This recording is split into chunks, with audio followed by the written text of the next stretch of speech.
Happy New Year, guys and ghouls!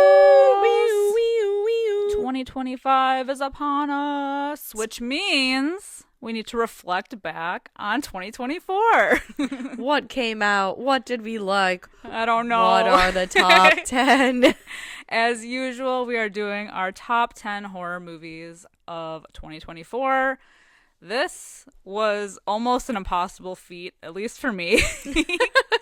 As I'm sitting here right now, I'm looking at my list and I want to change it all, and I've already changed it 10 times. This was so difficult. Probably the hardest of any year that we've been doing this. I have to agree. I think it is the hardest of any year. However, unlike you, I wrote out all of the movies that I really liked that stood out. And then I think I texted you and I was like, this is hard, but like 1 through 5 is hard because they're all so close. I know. 6 through 10 kind of fell into place, but I did not change anything. My list is as stands, and one of the movies on here I ranked before I ever saw it. Ooh. So, interesting. I haven't changed it, which means I either got really lucky or I know myself well enough. Yeah. That's interesting. So, yes. I will be happy to hear what that is. So, my list, I made it weeks ago. It is as it is. And I'm sticking with it. Well, not only that, we are getting this a little bit later than we usually do because we had to see Nosferatu to know for sure. Yes, just to see. So this is technically a little bit later than when this normally comes out. They really snuck that one in there. I know. Right. Literally the final hour. We went and saw Nosferatu Christmas Day, and yeah, we had to get it in there before. We had to know for sure. We did. And I'm not saying anything about Nosferatu in case it ends up on one of our lists, because we can talk about it then. Yeah. But this was hard. This is really hard because there were so many good movies this year. So many good movies. It was really hard to like narrow it down, but also it's like a lot of these movies were really good or like about the same ranking for me, but for way different reasons. So yeah, but I think I got it. I'm gonna have to. I have a good amount of honorable mentions Same. too. Yeah. Same. I'm just realizing that now. But do we want to do honorable mentions first, or should we just go into the list first? I want to go into the list first. Okay. Just because, for anyone listening that doesn't know this, you and I don't know what's on each other's lists. No, but I have a feeling. We're going to have a few crossovers. I definitely agree. It'll just be interesting to see where they rank on each of our lists. Yeah. But that's why I want to do honorable mentions last, because I don't want to be surprised that something didn't end up on, like, I want to get to the list first. Okay. You want to get to the meat. I do. The meat of the list. Well, do you want to start us off? No, I will. No. Oh, okay. Fuck me, I guess. Yeah, right. Can you imagine? No, I don't. Also, I just want to point out that this is quite possibly the horniest year of cinema. And if you don't believe me, take one more look at that Romulus Exactly. and tell me otherwise. Let's talk about it. This year in horror was horny. Horny. This first movie, though, on my list, actually, it's number 10, not number 1, because we're starting at the bottom. Yep. You almost can't. Go ahead. Well, I just meant like the first one up, but not the first one. Right. Ironically enough, though, my number 10 is The First Omen. Ooh, yeah. Coming in at number 10, it came out early in 2024. So early that I forgot that it came out in 2024 until I was looking back at my letterbox and I said, oh, wow, that came out this year. I know. Feels like last year. A lot of these did. Yeah. And for anyone listening that maybe has not seen The First Omen, I'll just give like a brief synopsis of what it's about. So it is basically a young American who is sent to Rome to I guess I'll just read what it says on Letterboxd, if I can read, because my eyes are bad. When a young American woman is sent to Rome to begin a life of service to the church, she encounters a darkness that causes her to question her own faith and uncovers a terrifying conspiracy that hopes to bring about the birth of evil incarnate. That is much better than what I was going to say. They just know, man. They know just how to know. summarize. I'm so bad at summarizing. It's awful. Especially because I've seen this movie only twice. And the last time I watched it was probably a good like 4 or 5 months ago. So like I remember certain like scenes and plot points, but to summarize the movie as a whole, I'm like, yeah, the American girl goes to Rome and she's a wannabe nun, and then there's demon stuff maybe, and then yeah, I'm like terrible at it. Well, I think what's so great about The First Omen is it was unexpected in a way, because I think when everyone heard, oh, The First Omen, they're making another Omen movie, I don't think everyone was... I think we were interested, but it's like weary, and it was very surprising how good it was, especially visually. Like those visuals, and I know we talked about it because we covered this on Patreon. I think a lot of these we covered on Patreon, but I remember us specifically talking about those specific, like the candle shot. Still and love that the one shot. of her hair. Yes. That's rewatching this movie. I remember thinking like, oh, I don't know if I liked it as much the second time as I did the first time, but I still could not get over the visual, like the beautiful shots of this movie. And it's still good. So it still made it in my top 10. But initially I was like, oh, it's going to be a lot higher on my list than... I'm surprised they put it at number 10. No, I thought it was great. Yeah. That was actually, not to spoil things, I guess, but that was one of the ones I had on my list and knocked it down one for something else. So it was originally one of my on my list. It was my number 10. So now it's originally. an honorable mention. So now it's an honorable mention. Okay. Because something surpassed. Speaking of which, my number 10 is Mads. Aha. I had to watch this one. I had to really, really struggle. I struggled with something that I had, because I had The First Omen on there, and then I'm like, but I really liked Mads, and I feel like not a lot of people were talking about it. It was very unexpected, really cool. It's about this teen who stops at his drug dealer's house to basically like test out this new drug. And then he basically heads out to a party. On the way to the party, he picks up a woman who's like on the side of the road, is injured, distressed, and basically things spiral from there. It's like this surreal nightmare. But what makes this movie so fascinating is that it's... now, I've heard two different things. I've heard it's shot in one take, but I've also heard that that's shot in 5 takes. If it is shot in 5 takes, you can't tell. I mean, it's ridiculous how crazy the editing is in this movie, because it looks like one seamless shot, and it's just so fascinating, and everything just spirals out of control so quickly and gets crazy. But it's also like a very tense movie, and I think the fact that because it was shot in one take, makes it like almost claustrophobic. Sure. Because we don't get any kind of reprieve. We are following this guy throughout his whole night, and everything that happens to him, and it's just crazy. There's no breather. No, there's no breather. And it's like, what's so impressive too is that we're following him for most of the movie, and then at some point we jump to like one of his friends, and then we're following like her point of view for a while. But even just them, like him leaving the shot and then her coming in, that's seamless too. That's insane. Yeah, it's really great. I love when a movie or TV show does that. I think 1917 was one of those movies where the movie seems like it's one continuous shot and maybe has like a few, like, what do they call them? Like hidden cuts. Yeah. You know, I love that. 1917 is a great movie anyway, but I do love that. Yeah, and I would say for this one, just go in blind. Just watch it. Like, that's kind of how I did it. And yeah, I really, really dug it. You told me about this, I and I know. was trying to get it in before the end of the year. That's okay.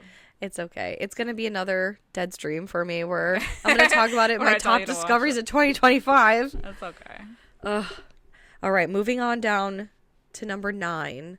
Another surprising placement for me because I was so hype on this movie, and I still like it, but it's Long Legs. Hell yeah, Long Legs, number 9. Damn, I'm surprised this far down on your list. Me too.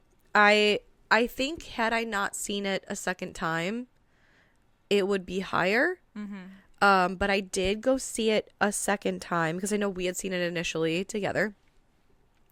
And then I saw it a second time with like a cousin, family friend. I never know what to call her, but I know she listens, so hi. We went to go see it again because she had also seen it, and we were like, we need to get more answers. We need to know.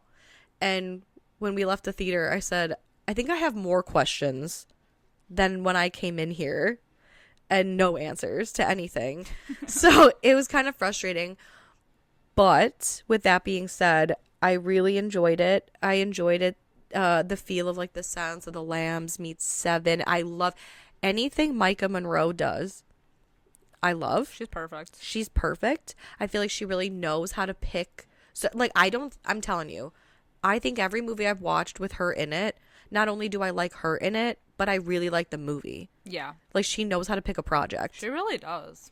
And for those of you maybe who are unfamiliar with Long Legs, I'm going to try to summarize it as best I can without having to rely on on Letterboxd. But basically, this young woman who is a detective or a cop, she seems to be like highly intelligent, and so they bring her into this case where they're trying to solve this I guess serial killer who they call Long Legs, and he has like a cipher almost like the Zodiac, which she ends up figuring out. And so it's this mystery of trying to figure out who he is, how he's striking, who his next victim will be. Like it's a very good mystery procedural. I mean, in a lot of ways it's like very dark and almost religious. Yeah. I'd say unsettling too. And It is. very like visceral. And Nicolas Cage is also so crazy in it. Yeah. Breakout role for him. Not breakout, standout role. Yeah. Yes. Loved this movie. I really dug that. I think they did the marketing so well Yeah. for that movie because I love that we don't see him. And I love just how ambiguous everything was. Me too. I mean, they had billboards. They had a phone number you could call. There was a whole thing where people were tracking since the very first like poster, billboard, whatever. There were different ciphers on that and people figured it out. Like it was crazy, Yeah. the marketing for this. The same way that I feel like they were that their marketing Nosferatu is very similar because Yeah. no one has posted a singular photo of what Nosferatu looks like, and I hope they continue to do that because it really then has quite an impact when you do see him in the movie. That's how it should be. I'm Exactly. glad that some people are finally listening and not giving the entire movie away in a trailer. Yes, because it's so disappointing then. I know. The shorter the better. I That's all know. I'm saying. So that was my number 9. How about your number 9? My number 9 is the Romulus herself. Okay. It is Alien Romulus. Oh my god, what a fun movie. I agree. We had a blast. I sat next to you in the theater and we were just fucking cackling the whole movie. Like, joke after joke. I mean, not loudly because we're respectful in the theater, course. but we were just dying. What a fun movie. I had like high hopes going into it because I love Fede Alvarez and I like Alien, obviously. Love the OGs, but it was surprisingly so good. I really enjoyed it. I had a really fun time with it. And it was like just the right amount of tense and gory and fun and weird and wild. with good action too. With great action. There were so many parts of the movie where I was either like laughing, and of course, like you said, respectfully, Yes. laughing, cracking jokes, or holding my breath because I the scenes were so know. tense. God. I really I can't stress this enough. And maybe this movie is on my list too. Maybe not. I don't know. But I cannot stress enough how fun this movie is. It was so much fun. We had a few experiences in the theater this year, and this was definitely like one of the highlights. I had so much fun with this movie. Andy is a sweet baby angel. I can't believe they bullied him. I know. But yeah, this movie, and also it was like kind of a roller coaster of a movie. And I've heard people say this before, like the way that it was shot was almost like video game-esque, because we're kind of in like one area, and then there's a big action sequence, and then we're in another area, and it's like, but it's like crazy. Like the action scenes in this movie are crazy and so, like when they're in that room with all the face huggers. That's what I'm saying, man. Oh, Jesus. so good. Just the right amount of fan service as well. Although I will say the CGI of Ian Holm was a little weird. It was the only part that I was like, oh boy, all this, and they couldn't do any better than that. It was just strange. Yeah, it was like Uncanny Valley, man. I've seen better CGI in like a sci-fi original movie. Yeah, it wasn't great. I don't know. It was weird. That was the only thing I was like, eh. Yeah. But overall, what a blast. Nothing's truly perfect. And I right? mean, the reason we were making jokes is because everything is gaping and dripping. Everything is wet. Yes. Wet, dripping, things inserting into things. I mean, come on. Yes. Come on. Like, watch it again. You know. it's quite hard to miss. Yes, very much. Like so. They went for it. They did. I'm happy they did. It's like, time. It's like they were giving porn to people without calling it porn. Right. You know? Yeah. Yeah. I loved it. I know. I loved every Safe second for of it. work porn. Bring it back, man. Bring Yes. it back. So that was my number 9. Well, moving right along to number 8. I have It's What's Inside. No shit, this is my number 8. Shut up! Look at that. Ding, ding, ding. Fuck yeah. Now we can both talk about it at the same time. Of course. So, quick synopsis, since I have it pulled up. It's a pre-wedding reunion descends into a psychological nightmare for a group of college friends when a surprise guest arrives with a mysterious suitcase. This movie is crazy. Off the wall. The mind fuckery that happens. This is such a hidden gem of a movie. It just dropped on Netflix. I don't even think it got a theater release, or if it did, it was like really limited. But I caught it on Netflix. I watched it. I texted you and I'm like, you need to fucking watch this movie. Stabbed. Yup. Because And I did. It was so much fun. Like, wow. I loved everything about this. I had a chart. I was taking notes. I did think about that because there are a lot of characters, and something about this movie, which is not a spoiler, there is body swapping involved. So it's like, you not only have to learn, let's say, 8 characters. 8 awful characters. But then you immediately have to learn who's in whose body. And I was already on shaky. Like I'd say there's probably like 4 big people. Yeah. And I figured out those 4 big characters. And so as long as I could kind of keep track of where those 4 people were, I think everything else I was just like, well, I'll figure it out later. Yeah. And really some of them didn't matter because at the end they kind of tell you like how everything, how it all went down. Yeah. So it just is such a cool ride. It's a cool concept. Yeah. I've never seen really anything like it that I can think of.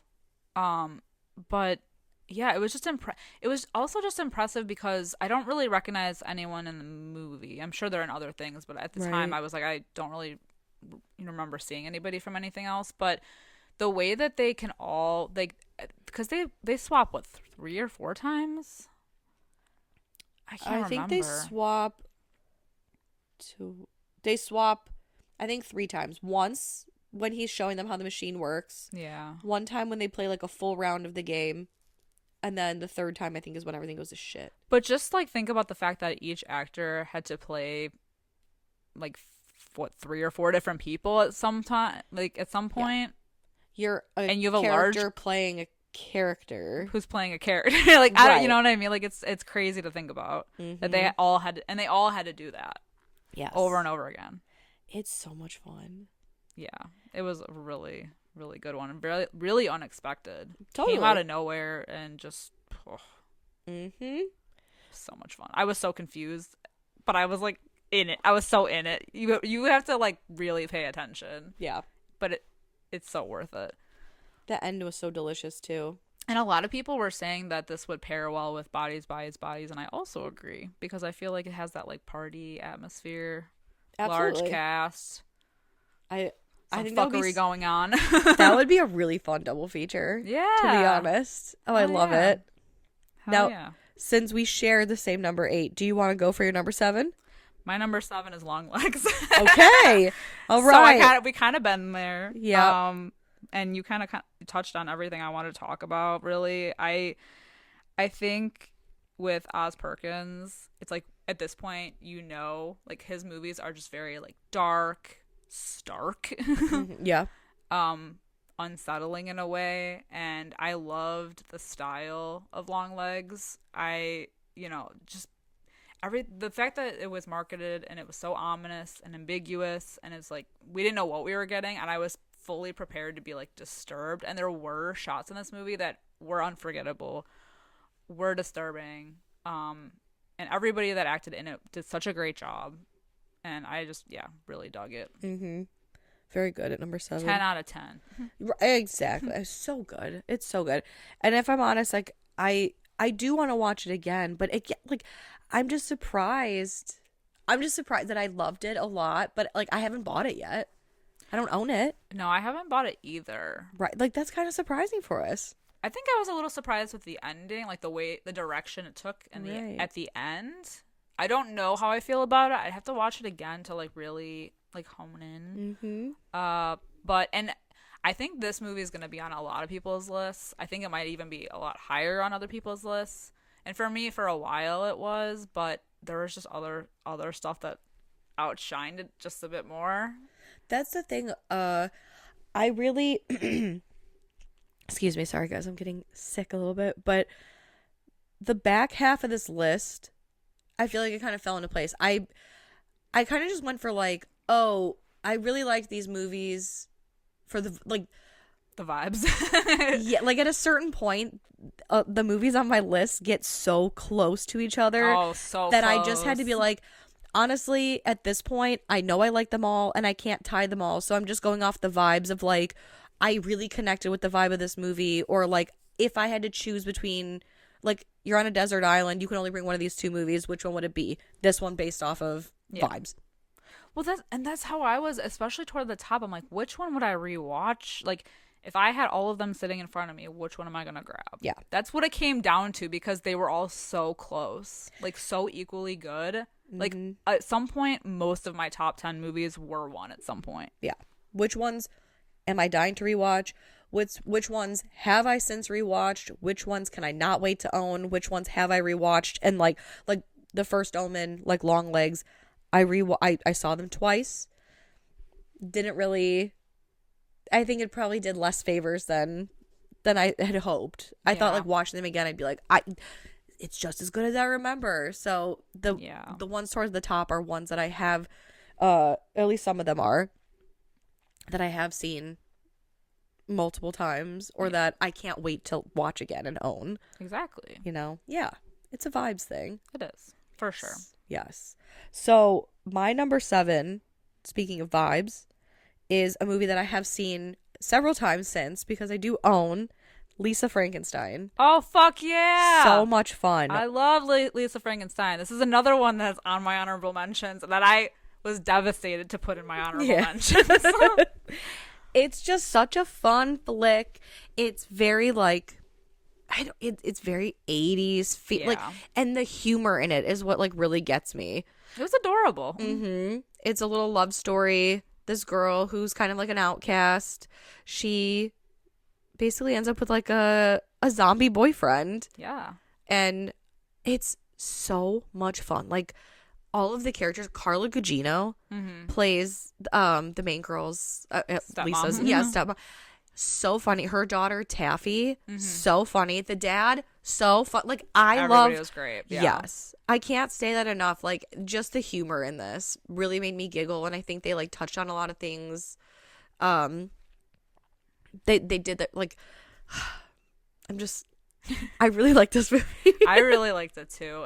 And I think we even talked about it before when we did our like initial review that this is definitely going to be one of those movies that was like kind of overlooked at first, but will definitely be like a cult classic later on. Yeah. Like for sure. I had this on my list for so long.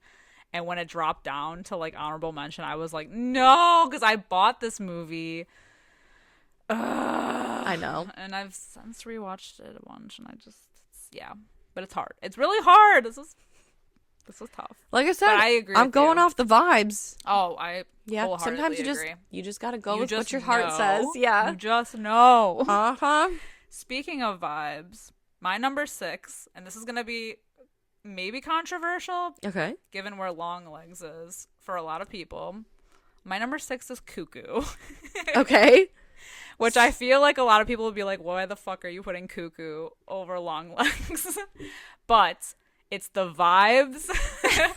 Dan Stevens. It's the Dan Stevens of it all. I love when shit gets like batshit crazy in movies. And this like went so crazy. I didn't know where the fuck it was going. Yeah. I still don't know. I had such a good time watching Cuckoo. I don't know. It was great. And Hunter Schafer fucking killed it. Dan Stevens, despite his weird German accent, fun. I just love me some Dan Stevens. In my mind, he can do no wrong, except I'm going to tell you, Cuckoo is not on my list or my honorable mentions. Wow. I know. I didn't hate it, but I was so confused. Oh, I hear you. Mm-hmm. I hear you. No, that's the thing. I was a little confused as well, but after I sat on it for a while, I was like, yeah, you know what? This is fun. This is fun fucked movie. in all the right ways. This is great. Yeah, and this is another one that got really like not a lot of marketing, which was great because I went in and I felt like I was going in blind, and that's the way I like it. And it's a neon picture, same as Longlegs. Yeah. Yeah. Yeah, I think, what was it? Cuckoo, Longlegs, and then what was the other neon picture that came out? Because they were advertising like a 3-pack at our local theater. They were like, oh, see all the neon releases. Strange Darling? Was it Strange Darling? I don't Probably. remember. Fuck yeah. I know, I can't remember. Neon is killing it this year. Mm-hmm. Killing it. What a good choice. Yeah, so What an unexpected choice, I should say. If you don't remember what Cuckoo is, because it was like the summer when it came out, right? I want to hear. Yeah, it was. I want to hear describe this film. Oh, okay. I'm gonna give you a refresher. Give me a refresh. So this family moves to the German Alps, and Hunter Schafer plays a girl who discovers that in this new town there is some sinister shit going on, some secrets. So, and she, meanwhile, is plagued by like strange noises and these visions of this woman who is pursuing her. Okay. Yeah, that sounds. But I'm remembering. But what's great is the vibes. She's like working at a hotel late at night. Weirdos come in. It's true. I love Hunter Schafer so much too. Oh my god, so good. Yeah. But I think like the cinematography in this movie was exceptional. So great. I just love the style of it, honestly. I loved how ominous it was because you don't know what the hell is gonna like come out next, you know? And I think the way that this movie made me feel, not to this extreme, because when we saw Barbarian, we both left with like our hair blown back. We were like, holy shit, what an incredible experience. But sometimes there were like feelings in this movie where I was like, holy shit, this is fucking Barbarian level. Honestly, especially at the end. I was hoping that it would feel like Barbarian, because there were definitely scenes where I was like, I'm giving myself up to the mystery that is this movie. Yes. It's giving. It's giving. And there are certain movies like Longlegs where I'm like, I'm determined to figure out what this is, what's going on, what's the mystery underneath. Mm-hmm. And then there are movies like Cuckoo and Barbarian where at a certain point you just give in. Yeah, because the ride has taken so many unbelievable twists and turns that you're like, okay, well, I don't know which way's up. I don't know if I'm swimming towards the bottom of the pool or the top of the pool. I'm just here for the ride. Sweep me up and take me away. Yeah. Unfortunately, for like at the end of Cuckoo, for me, I was like, I don't know where we are. Like, I don't, like with Barbarian, at least I was like, oh, this shit is fucking wild. It's got, you know what I mean? Well, you get like, that flashback scene in Barbarian. That's yeah. It tells you where we are by going back. This doesn't really. Right. kind of, but I was still like I was also confused, but I think like if I think it takes multiple watches, Yeah. perhaps. But either way, it was fun. It was a fun ride. Now you want to talk about a fun ride. My number 6. I still feel Oh, no, I feel good about it. I feel good where I put it. But this might shock you because shock and amaze. shock and amaze. It didn't make my top 5 but again, I'm standing strong. Fun ride, The Substance at number 6. Hell yeah. With my girls, Margaret Qualley Margaret Qualley and Demi Moore. Oh my god. And a disgusting Dennis Quaid. Now, I mentioned earlier that we had some really fun theater experiences. This was the top. Yeah. This was the best theater going experience I've had all year. It was insane. It was insane to see in the theater. Everybody, you have to mouth see it in the theater. agape. Yeah. Well, it's not in the theater anymore. No, but it's like you have to. If they bring it back, all of you go see it in the theater. Yes. Oh my god. This movie is so good. It's just like this and Long Legs and Cuckoo, even the Strange Darling. There were some other ones too where the ads don't give everything away and it really works in favor of the Hell movie. yeah. The substance, the advertisement. Yeah, there's a theme here with these top fives. It really worked for it because they tell you just enough, not too much, and even with what they give you, you're like, oh, I feel like I can sense where this is going. There are so many things that happen in this movie where I'm like, oh, wow. Like, holy shit. Oh, they did that, huh? And it's so good. So if you don't know what The Substance is about, it's this woman who is kind of, if you want to call it, aged out of her profession in Hollywood. She turns 50? Yeah. And they're like, oh, gross, you're old now. Yeah. And there's this black market drug that's offered to her called The Substance. And we know nothing about it, which is great. yes. We have no backstory on it. I love it. All we get are the rules for it. Yeah. And they're pretty simple. There's, I think, like 3 rules. Mm-hmm. And because anytime there's rules in a movie that have to be followed they're meant strictly, to be broken. They're meant to be broken. And the things in this movie that happen are just... I can't even describe. jaw-dropping. It was so incredible. Visually stunning. The editing, beautiful. The acting, soundtrack. Thank you.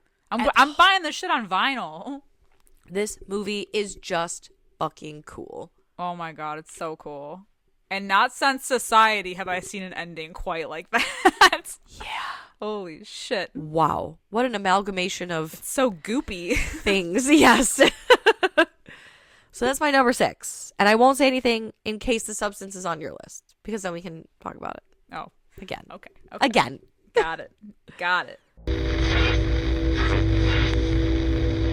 Enjoy the podcast, like what you hear, and you want to hear more? Well, you're in luck. We have a Patreon. That's right. If you don't know, we talk about new movies on our Patreon. We do monthly rewinds so that way you can find out what we are watching between our main episodes. Sometimes we craft spooky cocktails to match our theme of the month and watch parties galore. So much fun over there.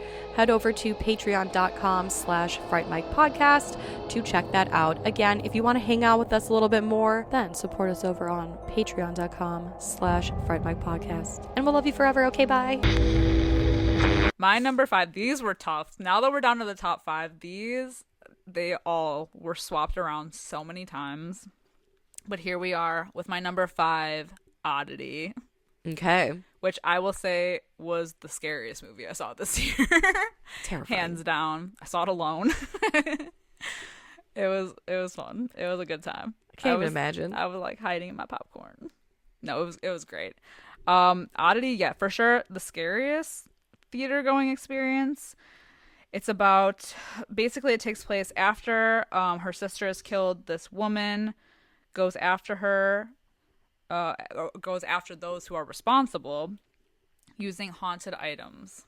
So she's like a psychic, like a cult store leader. And she's amazing. Owner. Yeah, she's amazing. She brings this, and you might have seen it already. This doll, this figure, Yeah. this thing, and it's so creepy. It's great. It's so great. Oh my god, there's so many great scares in this movie. And I'm not like a crazy like jump scare person, but these were executed so perfectly. Just the right amount of creepy. The opening scene in this movie, oh my god, it was so unsettling. I was like, holy shit. Mm-hmm. Just constant dread. The atmosphere was incredible because it's basically one location. I think we only go to like one other place. Oh, I know. it's like secluded. You don't know who to believe or what to believe. Oh It's my god, so it was amazing. So good. Yeah, definitely the scariest movie I saw this year. I Hands agree. down. I agree with that. Hands down. Do you have anything else to say? No. Okay, sorry. I just didn't want to cut you off. Because I have a feeling it's going to be on your list, so I won't say anymore. Maybe. I don't know. So my number 5, entering top 5 territory for me, sitting at number 5 is Strange Darling. Woo! So good. I'm going to say that about every movie on this list because they otherwise why would are it be so top 10? good. Strange Darling was a lot of fun, but I think it's very interesting. You and I saw this separately, but we had a very similar movie going experience in that, like, so the only difference is you saw it alone. I did. I saw it with a male friend of mine. You and I were the only females in our theater. Yep. And I think that's really interesting. Yeah. Because the men, I think, so Strange Darling, without saying too much, is a movie that follows a serial killer, a suspected serial killer, I should say. And it's told non-linearly. Which I loved. Through chapters. Also loved. It's very like Tarantino. I was going to say that. Yeah. Yeah, it's very Tarantino. I just loved this movie, but I guess if you want to say there's a twist, there's a twist. However, like me, a psycho, if you know where to look, you know what's coming. Mm-hmm. So it wasn't so much a shock for me as it was for maybe some of the men in the audience. Right. When things flip. Yeah. And it's like you could hear, I don't know if you felt the same, but it's like you could hear the collective men just go like, It's a twisted one night stand. It's fantastic. Yes. One of them is not who they seem. Exactly. It's so fucking good. And I just love both. Like, Willa, what is her last name? Willa Fitzgerald. Thank you. Willa Fitzgerald. Kyle Gallner. Gallner. Scream King. Kyle Gallner. Well, and how ironic, too, because Willa Fitzgerald was in the Scream TV series. Oh. That's the first thing I ever saw her in. She's so beautiful. She is. I remember she was like the They're both beautiful, honestly. Kyle Gallner. Please. The first thing I ever saw him in was The Haunting in Connecticut. My God, sickly, shirtless, pale. I'm all about it. Hell yeah. And then when he shows up in Jennifer's Body, that's when I was like, oh yeah. Wow. Yeah. Incredible. They're playing Rocky Horror at the Bijou. I don't like boxing movies. It's not a fucking boxing movie. You know what? Fuck it. Never mind. Oh my God. Smash. So great. The movie is so well acted. Barbara Hershey comes out of nowhere. Oh. I know. And I can't remember. Is it Ed Begley? Ed Begley Jr. Yeah. Oh my God. They're also. This whole movie's great. I'm not going to say anything else. Just in case. Just in case. Just in case. We're getting into dangerous Mayhaps. crossover territory. We're getting into territory. I actually thought we would cross over a little bit sooner. Right? Or I don't know. 2024 is, yeah, I feel like by this point, we usually have a lot of crossover. Yeah, we usually do. So I'm a little surprised. We're doing pretty well. But here's where the crossover continues. My number 4 is The Substance. There we go. I knew it was going to be higher on your list than mine. Oh, fuck it. I You know I knew love it. weird shit. Of course. I'm a weirdo. I knew this about you. You know I love my freak show horror. That's right. And this was a freak show. The last 20 minutes of this movie, I can't even. I think both of our mouths are just open. Yeah. Like, there's Oh something my to say. God. It was incredible. holy shit, this movie was so much fun. Like, this is Cronenberg level body horror. Totally. God damn. And it's for the girlies. Yeah, body horror for the girl. Just girly things, you know. Just girly things. Yeah. Yeah, and I can't even believe Demi Moore coming out of nowhere with this shit.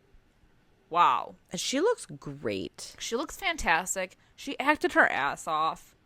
Oh my god. Mm-hmm. Oh, I mean, cannot like, wait to literally. own this movie. Me too. It's just so weird. So wonderfully weird. I love this movie so much that I wanted to dress up as the Thing at the end. That's what I look like naturally. With the one little titty popping yes! That's me without any clothes on. out. That blob. No makeup. Oh my god. Yeah, I mean, you already said it all, but just... Ugh. I know. I love how we don't know anything. We don't get a lot of information, and I'm perfectly happy with that. Because shit like this, I don't need...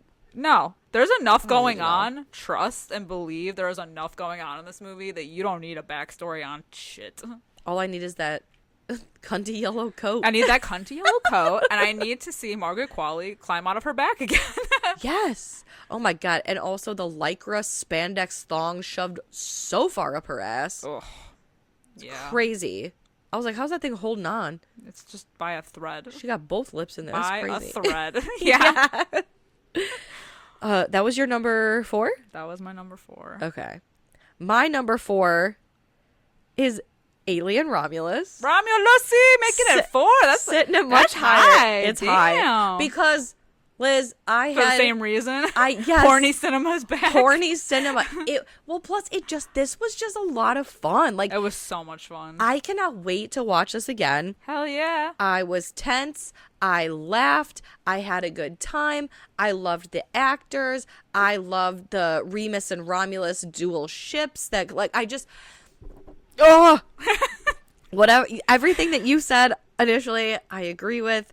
I just think this is, like, one hell of a good time. Oh my god, and I love the storyline too. Can we Yeah. just talk about that? Like how different it was. These like these scrapper people. These, or like, young adults. yeah, like young adults like doing the thing. Fucking corporate Wayland Yutani.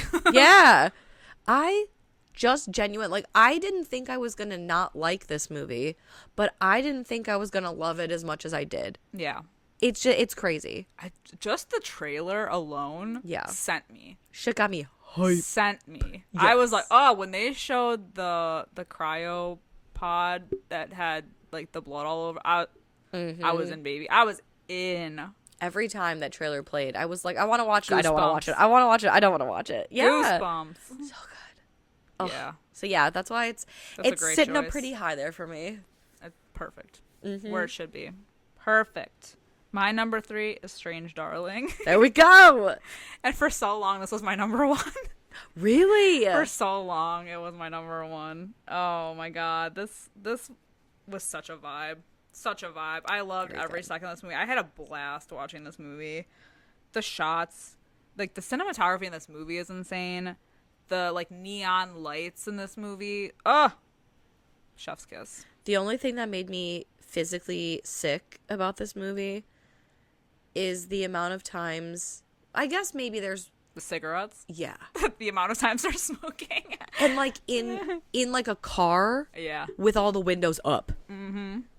I was like, oh no. Oh no. Get some oxygen in there, baby. It just gets so intense because it's like, you know, like you said, there's a twist, but even before, like as it's building up to something, it's really intense because we're like, all right, who are we not trusting in this situation? And then by the end, you're like exhausted. Yes. And I love that it's told in chapters, non-linear chapters. I think it's fantastic. And I don't know, man. They both Kyle Gallner and Will Fitzgerald like killed it in this movie. Literally. Literally. I do like too how, because it's told non-linearly, you see one shot and you're like, oh, got it. That's the thread we're following. And then because we see something maybe a little bit earlier, we're like, whoa. It throws you off. Well, maybe not. And then something Right. later, okay, wait, I think I get it. No, you never are like totally comfortable. Like I feel like I figured out pretty early on what was going on. But even knowing it was still a good time. No, You're absolutely. I need to say how this plays out. And there were some points where I doubted myself, where I was like, oh, I think I'm actually wrong. Yeah. And that's great. Yeah, that's what I love, because I try my hardest to figure it out, but I still want to have a good time. Mm-hmm. So when something really makes me doubt, like, oh shit, I've got this totally wrong. It's such a good, like, because who cares if I get it right or wrong? I'm just trying to act like I'm smart. And sometimes I'm lucky and sometimes I'm not. Yeah. But it's a really fun ride. It is. I love it. And you I love own it it. so much. I do. I don't own it yet. Fuck yeah, you gotta I'm gotta get on disappointed that. in myself, I You know. gotta get on that. Ugh. So my number 3, also already mentioned on your list, Oddity, is my number 3, because it was a very scary film. The opening, like you mentioned, God tier level opening. Oh my god. There is a specific scene in this movie. For those of you who have seen it, you already know. For those of you who haven't seen it, I'm not saying shit, because you just have to watch it. I'm telling Watch it with all the lights off. Yes. Watch Turn this all the movie with the lights lights off. Because my aunt and I saw this in a theater, a nearly empty theater. And there's a specific scene in this movie that the tension it builds so deliciously that by the time the tension releases, my aunt jumped, I mean, a good 3 feet in the air. Yes. And we both like laughed about it, because it was so tense, and you knew something was coming, and it still gets you. Yeah. It's so good. And I love, It's so effective. It's so effective. It's not just like cheap jump scares. It's actual like scary. Like even before that scare that you're talking about, just the like, who do you believe? What do you believe? Like and it's because of the setting. It's so secluded in the middle of nowhere. There's a woman alone. Someone comes knocking on the door. Like, I don't want to say too much, but it's like, you know what I mean? Like, you don't know what to believe. Well, and so the location that it mostly takes place in is a house that's essentially a square. Yeah. And there's a courtyard in the middle, so there's all these dark, harsh angles, and you're constantly looking in the shadows, and you really don't know who to believe or what's going on. And it's just like, the movie is such a quiet, delicious, slow burn, and it's got like almost Victorian goth vibes. Like, it's just so good. Yeah. Fantastic. Yeah. I really loved it. Yeah, and I think I went in this movie fairly blind. Like, I don't remember seeing a lot about it anywhere, and I'm telling you, that's like the move. Yeah. Skip the trailers. I knew nothing of this movie except the brief description that I read. Yeah. And then I think you had seen it. Yeah. And you told me, you're like, it was really good. You should see it. Mm-hmm. Say less. Honestly, say less. I'm in. Yeah. So that was sitting at number 3. All right. I have a feeling. I have an inkling that our top 2 might be the same. I also have that feeling. All right. I'm going to do number 2, which is probably your number 2. And this is a movie that pains me to say is not out yet. Because it is something that we saw at Fantastic Fest, has no release date yet that I know of, and it is Dead Talent Society. That is, in fact, my number 2 as well. I gathered. I know. I was remiss to put it on the list, but I can't deny that it is in my top of 2024. It is, and it's for the sole purpose of letting all of you know that when it does come out, that you should check it out. Yes. See, this is the problem. Late Night with the Devil came out this year, but it was like number 1 for me last year. Same. So I'm like, well, I can't put it on there again. I know. But I'm letting you know last year that you should check it out this year. So this is the same thing. So hopefully this will be out and on everybody's list next year. We're giving you a heads up. Keep an eye out for this movie, because it's fun. It's got some good scares. It's got a lot of laughs, but it's got a lot of heart too. It's like Scare Tactics, but with real ghosts. Yes. It's like Monsters, Inc., but with ghosts. It's like Monsters, Inc., but yeah, I mean, honestly, correct. That's the best way to describe it. Yeah. It's a Taiwanese horror comedy. And honestly, and I kind of forgot about this. It won the audience award at Fantastic Fest as being like the audience favorite. Well, I could see why. So I mean, if that doesn't sell you. And like, I know we probably talked about this already on our Fantastic Fest coverage episode, but this was a movie that I know was very high on our like, we have to see this list. And they played it on a day where we had seen so many movies, and they played it at like 11:45 Oh my p.m. God. We were exhausted. And we really heavily debated, like, do we skip it or do we see it? And we saw it. We braved it through, and I'm so glad we did. Hell yeah. I had an espresso martini, really zooted myself up, and yeah, away we went. had some horse strangling. No, I'm kidding. For real. I was down, but it was such a good time. Mm-hmm. And I cannot wait for this to be released. I hope it gets released. I don't know. It's in like limbo somewhere. I can't wait to see it again. I really hope we get to see it again. And I want people to see it again. Exactly. I want people to see it so we can all talk about it. Yes. So please keep an eye out for that. What a fun time. I know. It's sitting at both our number 2, so you know it's good. And then... So I'm gathering. I'm just gathering. I'm taking a census here. That our number 1, I'm just going to say, is Nosferatu. Hell fucking yeah, it is. Yeah. And I'm assuming that's the one that you put at number 1 before seeing it. Sure did. Yeah. I put this movie at my number 1 spot before ever having seen it because I was just that confident. Yeah. That's why we put off doing this for so long. We both knew that this was going to be on our list. Yeah. Ugh. Somewhere. And it was delicious. It was great. So good. It was everything. I loved every second of it. I'm very upset because I did not read any reviews on this. I tried to minimize my, I guess, coverage of this movie. Like, every time a TikTok showed up about it, an interview, I scrolled right by because I didn't want to know. Like, How could you not watch the interviews? They're all so beautiful. I know they are, but like everyone in this cast. I was just nervous to like have something like. I already, unfortunately, knew that, like, okay, he was wearing prosthetics. It's like, okay, but you'll figure that out anyway. And then I heard something interesting that Bill Skarsgård, he worked with, like, a vocal coach to drop his voice a few octaves, and that he practiced that, oh my God, it's like that death dance that there was, like, a cult that, anyway. So, like, he had these, like, weird movements, and I, like, after seeing so many of these, I'm like, I can't watch any more of these because I just want to see it as it is. Like, I don't want to know any of this. And it's so good. It's, for those of you who don't know what this is, which seems, like, really odd, it's basically a retelling of the 1922. I think it was 22. Yeah. Silent film, Nosferatu.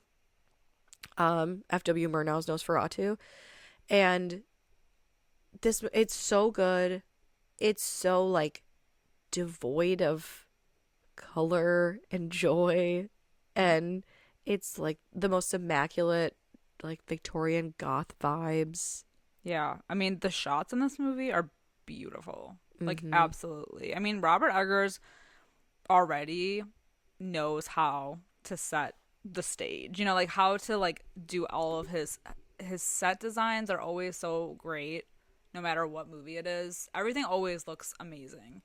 So I had no doubt that this wasn't gonna be like a beautiful movie, and it was so good. And I love that a lot of the shots in this movie are dark, but not, how do I say this, they're dark in a way that makes it feel like the darkness is a character in the scene because it's so prominent. Well, it is because it's kind of it is a metaphor, right, for the villain of this movie. Succumb to the darkness. And I just love that. And I'm not saying anything about the way that he looks on this podcast. So dad or cock. It's just, I personally loved the way that he looked. Yeah. Because Robert Eggers did say that, you know, Max Schreck already did Max Schreck as Nosferatu, so why am I gonna recreate that? Yeah. So I like that He changed it up a bit. yes, but that's all I'll say on how he looks. And after we watched it, I read reviews. And although the movie did get rated pretty highly, some of the reviews, I'm like, people just want to like complain to complain. Yeah. Because they're like, oh, I don't like this about the way he looks, or I didn't like this about the movie. I thought it was boring. It was, people eat this shit up, and it's like, I feel like you hardly see him. Right. Like, even when he's in the scene and he's literally standing right in front of someone, he's still shadowed in darkness. Shadow Daddy.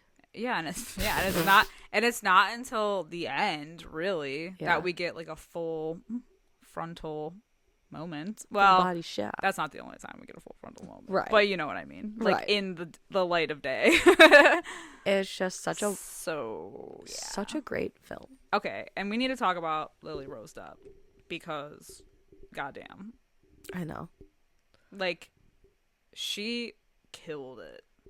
The way that she had to be like possessed, or like, I don't know, she just killed it. The way that she contorted her body during those possession scenes was so impressive, so crazy. I mean, I know, she was like the shining star of this movie.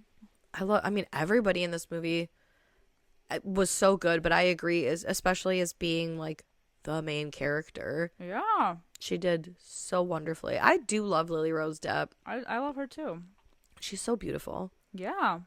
She's so easy to look at. And I mean, Willem Dafoe is always great. He's always like crazy, ranting and raving and excellent. Yeah. And it's like he was funny too. Like, there was humor in the movie.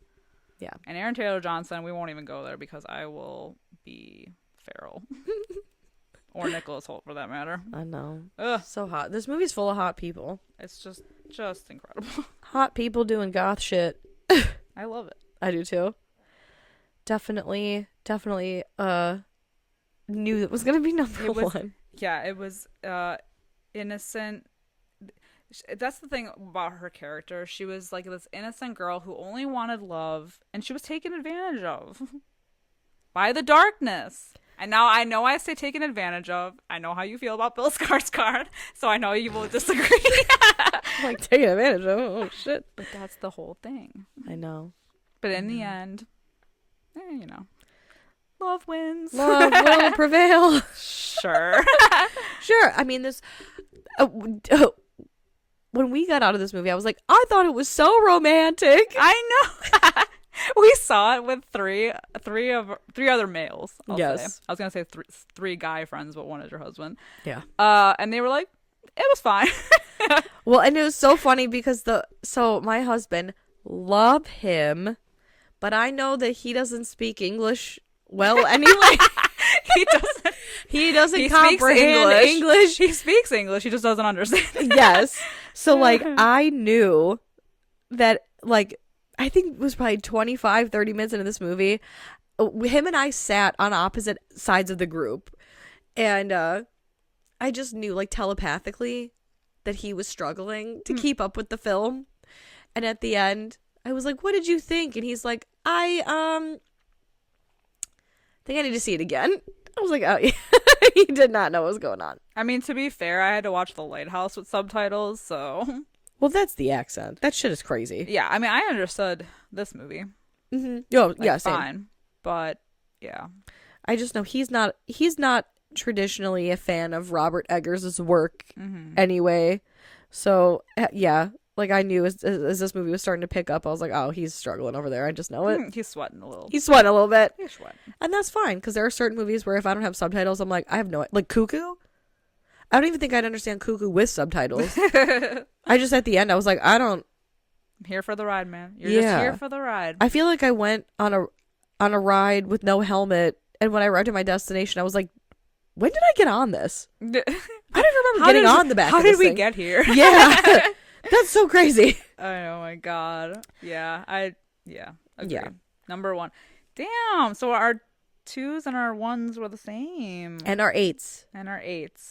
Love that for us. It is kind of crazy how, like, drastic our crossover, because I feel like in years past, it's like your number 3 is my number 4 or whatever. Like, they're fairly close. Yeah. This year was very drastic. Yeah. Well, I guess with long legs, 9 and 7. Yeah. Yeah, Yeah. that was It's close. not too bad. Now, should we do honorable mentions? Yes. Okay. Well, you already know some of mine, but Go ahead, continue. well, Lisa Frankenstein was the one, Okay. and The First Omen were both my top runner-ups because those at some point were on my top 10 list that got booted down, Okay. which was devastating, honestly. But Hey, you gotta make room. You gotta make room in your heart and on your list. one that I think might be on your list as well, Heretic? No? Okay. I'm surprised by No. that. I know. My honorable mentions are kind of weird. Oh, okay. I don't know. Is that all for your honorable mentions? No, but Oh, go on. okay. Well, Heretic was like I think one of the most engrossing movies of the year. And it was definitely I don't know, like it was just such an interesting movie. Hugh Grant was it's weird because I feel like we just talked about this movie like on I our know. Patreon, so I'm like I don't know what else to say, but it's like Hugh Grant was so good in this movie. I mean, the other two girls were also really good, but he like carried this fucking movie. It was oh my god, he would go off on these monologues and I was sat, man. I was in it. And we saw this at Fantastic Fest early. It was one of the secret screenings. And we walked out of that theater like, oh my God, what a great movie. That's why I'm surprised it's not on your list. I know. I You sat with it too long. I sat with it too long. I pondered it too long. I asked too many questions and I turned myself. Not that I don't like the movie. I still do like the movie. And I would like to watch it again. But thinking about it, I'm like, I don't know. I feel like I thought too long about it. I still The liked ambiguous it, though. ending was too ambiguous. I think the whole movie itself, once you like get to the end, is too ambiguous. Like and I don't know. Like I think I started thinking about it too like big picture because I'm like, well, what is this? Is this a cycle that he does a lot? Is this like because it seems like a lot of a game to like set up for these new groups because he's targeting. It's just like my brain went. Yeah. I think it spiraled out of control with it. But again, Hugh Grant, great acting. Both of the girls, great acting. I thought the movie was like visually. I mean, like it was shot well. It was well acted. Really enjoyed it. But I think I need to see it again. I think I need to get myself out of this tailspin with it. I think what's great too is like you think of like Hugh Grant as being like the love interest, like especially like in the late 90s, early 2000s. And for him to play this like sinister character and the way he does it so well with that like unsettling nature of his, it's like these girls are locked in a house with him and they're trying to get out and he's just like, oh, like okay. I know he's a certified freak. Oh my god. Okay, Abigail is one of mine because I thought it was a lot of fun. Love a ballerina vampire. Holy shit. And it was so gory. It's funny. Abigail is on my honorable mentions list, but only because of Dan Stevens. The Dan Stevens, he was killing it this year. I know. I'm telling you. I know, because Abigail was a little disappointing, honest. And that was a trailer that, like a movie that was ruined by its trailer. Yeah. I still stand by that they should not have revealed that it was a ballerina vampire. We should have found that out while watching the movie. But I agree. But it was still like a fun time. Yeah. I enjoyed it. I think that's why it's on my honorable mentions, because even though it was like, it was more disappointing to me than Heretic was, I still would go back and watch Abigail more willingly than Heretic. It sounds like I don't like Heretic, but I do. Well, I think it's easier to digest because Abigail is just a fun movie. Yeah. Whereas Heretic is like, okay, there's like a lot of talking. Yeah. But it's engrossing. I know. And again, this year's all about the vibes. It's all about the vibes. Yes. Okay. Speaking of vibes, I have two on here that I just Love Lies Bleeding, which was on my top 10 list, but then I'm like, is it a horror movie? And there's some like body horror moments for sure. But I was like, I don't know if it's horror enough to be counted on this list. So it's on my honorable mentions, but just know that if it was horror enough, it would be in my top 10. I also have it on my honorable mentions list for that exact reason. Because I'm like, it's technically not horror, but it has like horror and crime elements to it. It was so good. Very good. Oh my God. So very good. It was fantastic. Mm-hmm. And my other one is Anora, which is also not horror. Yep. Not horror, but was a really interesting time. I really liked it. Anora's also on my list. My Yeah. honorable mentions. Hell yeah. For the same reason. Hell yeah. And then I have one final one, which I don't know if it's on your list or not. And it's Strange Harvest. It is! Okay, perfect. Now we can both talk about it. Yes. Strange Harvest, A Cult of the Inland Empire, which we also saw at Fantastic Fest, is not out yet. No. But you met the director. And Yes, I did. He's a nice fellow. yeah. Nice fellow. This Strange Harvest, we did talk about it in our like Fantastic Fest wrap up, but it's very much like the Poughkeepsie tapes. Mm-hmm. I guess like similar style where it feels like a very real documentary speaking about a crime. Yeah. Yeah, like like a killer. Exactly. And it's really well done. It's so well done. It was really, really good. Mm-hmm. So definitely look out for that one. Yes. It has a long title, It does. but it was good. Worth seeing. Especially if you like true crime, because damn. Yeah. Yeah, they really I think they do the true crime genre a lot of justice here with this movie. Oh yeah, and they don't hold back on shit. Like, it is gruesome. It's so good though. Oh dang, it's so good. Yeah. Yeah, that one's on my list. Love Lies Bleeding, Abigail, Anora, and then I have 3 more. Again, because it's not horror, it's on my honorable mentions. Dune Part 2. Yes! Dune Had the to, Sea! had to include Dune Part Dune 2 on 2. here. I love Dune. I love Dune 2. Man, we should just do a separate, like, top 10 of non-horror movies. We should have at this point. I know it's Damn. a horror podcast, but there were a lot of really good movies that weren't horror this year. 2024 was a great year for Dune 2 cinema. was such a beautiful movie. Truly. I can't get enough of these GD Dune movies. They're so good. So I had to include Dune Part 2. Uzumaki, Oh my god, that's horrifying. a TV show. So great. Loved Uzumaki. So I had to include on here. And then my last honorable mention. I know I said this year was all about vibes. The Devil's Bath Oh boy. is a movie that was so good. So unbelievably good. And I will never watch it again. It's disturbing.